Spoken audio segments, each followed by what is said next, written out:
November 2ನೇ ತಾರೀಕು ತುಳಸಿ ಹಬ್ಬವನ್ನು ಆಚರಣೆ ಮಾಡ್ತಾ ಇದ್ದೀವಿ. ಈ ದಿನ ತುಳಸಿ ಪೂಜೆಯನ್ನು ಮಾಡಿರೋರು ತುಳಸಿ ಪೂಜೆ ಎಲ್ಲ ಮುಗಿದ ನಂತರ ಕೆಂಪಾರತಿಯನ್ನು ಮಾಡಿ ಆ ದಿನವೇ ವಿಸರ್ಜನೆಯನ್ನು ಮಾಡ್ಬೋದು.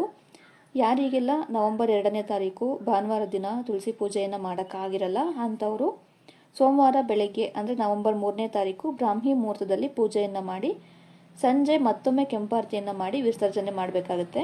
ರಾಹುಕಾಲವನ್ನು ಹೊರತುಪಡಿಸಿ ಬೇರೆ ಸಮಯದಲ್ಲಿ ವಿಸರ್ಜನೆಯನ್ನು ಮಾಡ್ಬೋದು. ಇನ್ನು ಯಾವ ರೀತಿ ವಿಸರ್ಜನೆಯನ್ನು ಮಾಡಬೇಕು ಅಂತ ನೋಡೋದಾದರೆ, ತುಳಸಿ ಪಾಟ್ ಅಥವಾ ತುಳಸಿ ಕುಂಡವನ್ನು 3 ಸಲ ಬಲಭಾಗಕ್ಕೆ ಅಲುಗಾಡಿಸ್ಬೇಕು. ಇನ್ನು ಹೊರಗಡೆ ತುಳಸಿ ಬೃಂದಾವನಕ್ಕೆ ಪೂಜೆಯನ್ನು ಮಾಡ್ಕೊಂಡಿದ್ರೆ ತುಳಸಿ ಬೃಂದಾವನವನ್ನು ಅಲುಗಾಡಿಸೋದಕ್ಕಾಗಲ್ಲ ಅಂಥವ್ರು ತುಳಸಿ ಗಿಡದ ಜೊತೆ ಇಟ್ಟಿರ್ತೀವಲ್ಲ ನೆಲ್ಲಿಕಾಯಿ ಕೊಂಬೆಯನ್ನು ಜರುಗಿಸಿದ್ರೆ ಸಾಕು. ಇನ್ನು ಪೂಜೆಗೆ ಇಟ್ಟಿರುವಂಥ ಹೂವು, ಗೆಜ್ಜೆ ವಸ್ತ್ರ ಹಾಗೆ ನೆಲ್ಲಿಕಾಯಿ ದೀಪ ಎಲ್ಲವನ್ನು ಯಾರು ತುಳಿದೇ ಇರುವಂಥ ಜಾಗದಲ್ಲಿ ಹಾಕಬೇಕು. ಯಾರಾದರೂ ನನ್ನ ಅಕೌಂಟನ್ನು ಫಾಲೋ ಮಾಡದೆ ನೋಡ್ತಾ ಇದ್ರೆ ಪ್ಲೀಸ್ ಫಾಲೋ ಮಾಡ್ಕೊಂಡು ನೋಡಿ. ಮತ್ತೆ ಸಿಗ್ತೀನಿ ಇನ್ನೊಂದು ವಿಡಿಯೋ ಜೊತೆ. Thank you for watching.